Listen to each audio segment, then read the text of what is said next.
आज की health insurance की चर्चा में आपका स्वागत है।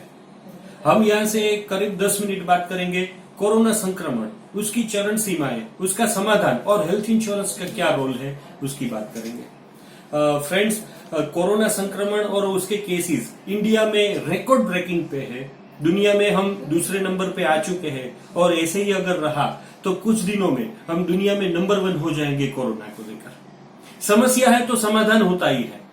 कोरोना का संक्रमण है, बहुत बड़ी चिंता है। कब कितना खर्चा आ जाएगा, किसके साथ क्या बनेगा, हम नहीं जानते, लेकिन उसका एक सिंपल इलाज है हेल्थ इंश्योरेंस। एक छोटी सी हेल्थ इंश्योरेंस की पॉलिसी करीब 15,000 का प्रीमियम आपके फैमिली को बचा सकता है। 2 प्रकार के लोग होते हैं।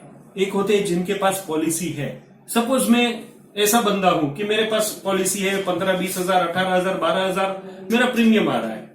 अब समझिए मेरे घर में अगर कोई हादसा हो गया हेल्थ रिलेटेड, जैसे किसी को सिंपल बीमारी होगी, मलेरिया, टाइफाइड, डायरिया, डेंगू, जो करीब 50,000 की बीमारी होती है, तो मेरा 12-15,000 का प्रीमियम है वो 50,000 बन जाएगा।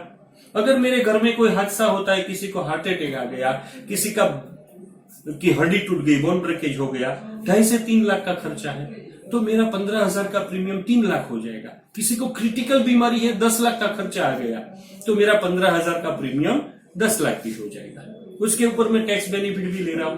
दूसरा एक व्यक्ति है जिसके पास हेल्थ इंश्योरेंस की पॉलिसी नहीं है और उसके घर में 10 लाख का हादसा हुआ, तो अपने स्वजन को बचाने के लिए वो अपनी सेविंग्स तोड़ के, लोन लेके, किसी से उधार लेके या फिर गोल्ड बेच के भी वो 10 लाख रुपए ही उसको पे करने पड़ेंगे। उसका फैमिली हो सकता है 10 लाख पीछे भी चला जाए। तो health insurance is must. Health insurance एक ऐसी प्रोडक्ट है जो आपके परिवार को आर्थिक सुरक्षा प्रदान करती है। किसी भी मेडिकल इमरजेंसी में आपके पहले रहेगी, आपके साथ रहेगी, आपकी बरसों की जमा पूंजी या फिर जो भी आपकी प्रॉपर्टी है उसे बचाएगी। ये सिंपल बात होगी। मतलब हेल्थ इंश्योरेंस का प्रीमियम वो एक्स्ट्रा खर्चा नहीं है। अगर आप हेल्थ इंश्योरेंस का प्रीमियम नहीं भर रहे हैं तो आप हॉस्पिटल में पैसा भर रहे हैं। मतलब कहने का अर्थ ये है कि प्रीमियम तो भरना ही पड़ेगा, या तो हॉस्पिटल में भरना पड़ेगा या हेल्थ इंश्योरेंस कंपनी में भरना पड़ेगा, चिंता लेके भरना पड़ेगा, अपनी सेविंग्स तोड़ के भरना पड़ेगा, गोल्ड बेच के भरना पड़ेगा, प्रॉपर्टी बेच के भरना पड़ेगा, या फिर प्रीमियम के रूप में भरना पड़ा। प्रीमियम तो भरना पड़ेगा। इसमें से कौन सा ऑप्शन हमारे लिए अच्छा है, ये हमें तय करना है। माय डियर फ्रेंड्स, 30 लाख के करीब कोरोना के केस आ गए हैं इंडिया में। प्रति व्यक्ति 1.5 लाख रुपए की कॉस्टिंग आती है गवर्नमेंट पे। वो कॉर्पोरेशन से पे किया हो, म्यूनिसिपैलिटी से पे किया हो, सिविल हॉस्पिटल में पे किया हो, या हेल्थ इंश्योरेंस कंपनी से पे किया हो। लेकिन 30 लाख इंटू 1.5 लाख, इतना खर्चा कोरोना के कारण आया है। करीब 4,500 करोड़ की ये अमाउंट बनती है।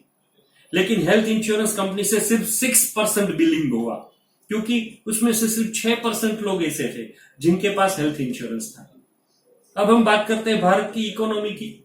तो कोरोना संक्रमण के कारण अभी तक जो इकोनॉमी लॉस हुआ है वो एक वॉर यानी कि लड़ाई के बराबर है। ये पहली महामारी नहीं है और आखिरी महामारी नहीं है। अगर दूसरी महामारी आई तो इंडिया तो क्या, दुनिया की कोई भी कंट्री ये इकोनॉमी लॉस सहन नहीं कर पाएगी। आगे के टाइम में हेल्थ इंश्योरेंस कंपलसरी हो सकता है, क्योंकि अगले 2 साल में लगभग 60% हमारी जो जनता है, पॉपुलेशन है, उसको हेल्थ इंश्योरेंस से कवर किया जाएगा।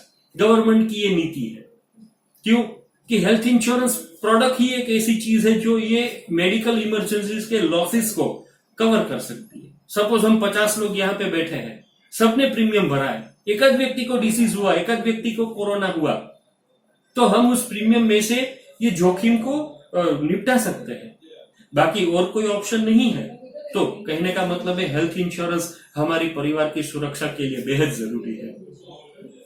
आगे के 2 साल ऐसे जाएंगे जैसे पान कार्ड के साथ या आधार कार्ड के साथ एक हेल्थ कार्ड का ऑप्शन आया है जो गवर्नमेंट लिंक कर देगा। और हेल्थ कार्ड में क्या आएगा तो कि हमारे हेल्थ इंश्योरेंस रिलेटेड माहिती भी आ जाएगी।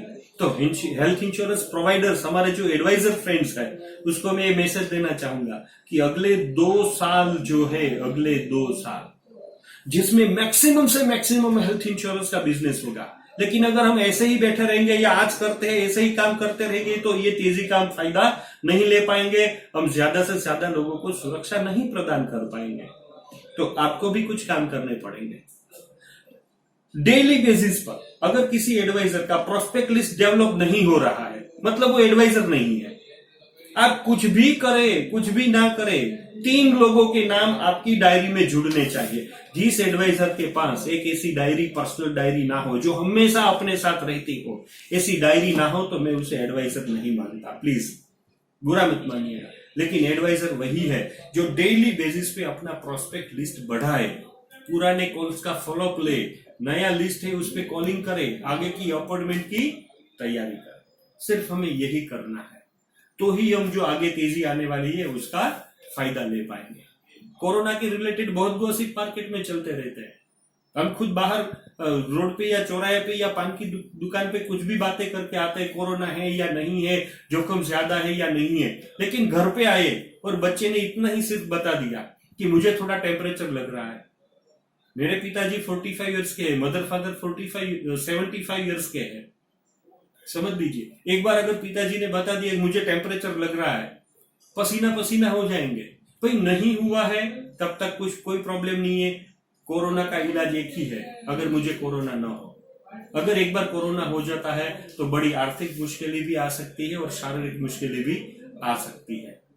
हम कुछ भी बात करें, लेकिन जब हमारी फैमिली में बात आती है तो उसकी व्यथा कुछ और ही होती है। कोरोना नहीं है ऐसा बोलते हैं, लेकिन बीबी ने शाम को ऐसा बता दिया कि गले में थोड़ी खराश हो रही है, टेंशन आ जाएगा तुरंत के तुरंत कि भाई ये कोरोना के शुरुआती लक्षण तो नहीं है ना। और मार्केट में अभी एक कोरोना स्पेशल पॉलिसी चल रही है, तो कस्टमर को सही बात समझाना हमारी जिम्मेदारी है। करीब करीब एक व्यक्ति का 2500 का प्रीमियम आता है, जिसमें सिर्फ कोरोना बीमारी कवर होती है 5 लाख की, और कोई बीमारियों का कवर उसमें नहीं है। 4 व्यक्ति की पॉलिसी हम बनाएंगे तो करीब करीब 10,000 रुपए या 8,000 रुपए तो लग ही जाएंगे, जिसमें 5 लाख का कवर सिर्फ कोरोना के लिए 9 महीने का रहेगा। अगर उसमें हम 4 से 5,000 जोड़ देंगे तो 12 महीने के लिए सभी बीमारियों के लिए हमारे फैमिली के लिए पॉलिसी बन जाएगी। याद रखिए, अभी जो प्रीमियम के साथ पॉलिसीज बिक रही है, वो प्रीमियम जब डिसाइड हुए थे तब कोरोना बीमारी नहीं थी, लेकिन आज उसी प्रीमियम में कोरोना के क्लेम्स दिए जा रहे हैं। हो सकता है कि आगे के टाइम में थोड़ा प्रीमियम में बढ़ोतरी भी हो, ये कंफर्म लग रहा है। हो सकता है 6 महीने में आए, 1 साल में आए, कभी भी आए कि थोड़ा प्रीमियम बढ़ सकता है। लेकिन जो रेगुलर पॉलिसी है वही पॉलिसी खरीदनी चाहिए, क्योंकि कोरोना की बात करें तो कोरोना, न्यूमोनिया और फ्लू, ये 3 बीमारियों में छोटा छोटा ही मतलब डिफरेंस होता है। अगर कोरोना पॉलिसी है और न्यूमोनिया की ट्रीटमेंट आ गई तो हमें क्लेम नहीं मिलेगा, फ्लू की ट्रीटमेंट आ गई हमें क्लेम नहीं मिलेगा। और अच्छा है कि भाई फ्लू है तो पता चल गया, न्यूमोनिया है तो पता चल गया, कोरोना होने की जरूरत नहीं है। तो कस्टमर को भी हमें समझाना पड़ेगा कि एजेंट के पास से सही पॉलिसी खरीदे। हेल्थ इंश्योरेंस एक ऐसी चीज है जिसमें 19-20 मत कीजिए। 2,000-5,000 बचाने का कोई प्लानिंग ठीक नहीं है। क्यों कि 2,000 बचाने के चक्कर में कब 20 लाख रुपए का हमें नुकसान हो जाए कह नहीं सकते। तो कहने का तात्पर्य ये है, 60% पॉपुलेशन को हमें अगले 2 साल में कवर करना है। गवर्नमेंट के कभी भी रूल्स आ सकते हैं, तो यहाँ पे हमें एडवाइजर्स को तैयार रहना है। और कस्टमर के लिए तो मैं कहूंगा कि हेल्थ इंश्योरेंस के अलावा और कोई ऑप्शन है ही नहीं। आप डॉक्टर को पैसा दे रहे हैं तो अच्छा है कि हेल्थ इंश्योरेंस कंपनी को प्रीमियम भरे, जहां पे आपकी प्रीमियम की राशि निश्चित होगी। कब प्रीमियम भरना है ये टाइम भी निश्चित होता है। मैंने बहुत लोगों को ऐसा देखा है मेरी कैरियर में कि आज प्रीमियम भर दिया, अब अगले प्रीमियम के लिए हर महीने पैसा जोड़ेंगे। किसी का 18,000 का प्रीमियम आ रहा है तो वो हर महीने 1,500 की आरडी करवा देगा, जैसे कि वो प्रीमियम की डेट आई है तब तक हमारे पास 18,000 रुपए रेडी हो जाए, ताकि इमरजेंसी में 18,000 की भी व्यवस्था ना करनी पड़े। इतना आसानी से हेल्थ इंश्योरेंस का काम प्लानिंग किया जा सकता है। तो सबसे रिक्वेस्ट है कि हेल्थ इंश्योरेंस को सीरियसली ले। Thank you very much.